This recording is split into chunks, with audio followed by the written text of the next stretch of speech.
একজন প্রশ্ন করছে একদিন কোথায় যেন আমার কাছে, আল্লাহ তাআলা আদমকে মাটি থেকে কেন সৃষ্টি করলেন? তাই আমি বললাম, আল্লাহ কি দিয়ে সৃষ্টি করলে আপনার খুশি লাগতো?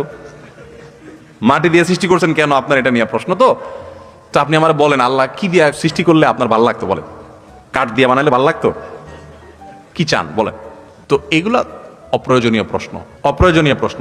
আল্লাহ রাব্বুল আলামিন কোনটা কেন করেছেন এটা যদি আমি বুঝে যাই সবকিছু, জু সমঝ মে আ গই ও ফির খোদা কিউ কর হুয়া। আল্লামা ইকবাল একটা কবিতা, যারে আমার বুঝে রপ্ত করে ফেলছে সে আবার আল্লাহ হয় কেমনে? বুঝেন নাই কথা?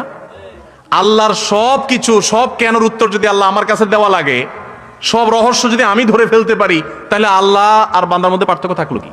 বুঝেন নাই? আরে দেশের গুরুত্বপূর্ণ বড় বড় পদে থাকা মানুষ বা আপনার কোন অফিসের কর্মকর্তা বা মালিক, তিনি অনেক কাজ করেন যেটা রহস্য আপনি বুঝেন না, ঠিক না বেঠিক? উনি অনেক কাজ করেন, আপনি যোগ বিয়োগ বুঝেন না, ব্যবসায়িক পলিসি ওনার কি, কারণ সবকিছু আপনি বুঝবেন না, তাহলে তো আপনি মালিক হয়ে যেতেন এত বুদ্ধি আপনার মাথায় থাকলে। তো সেখানে আল্লাহ তাআলার সবকিছুর কেন আপনি বুঝে যেতে কেন চাচ্ছেন?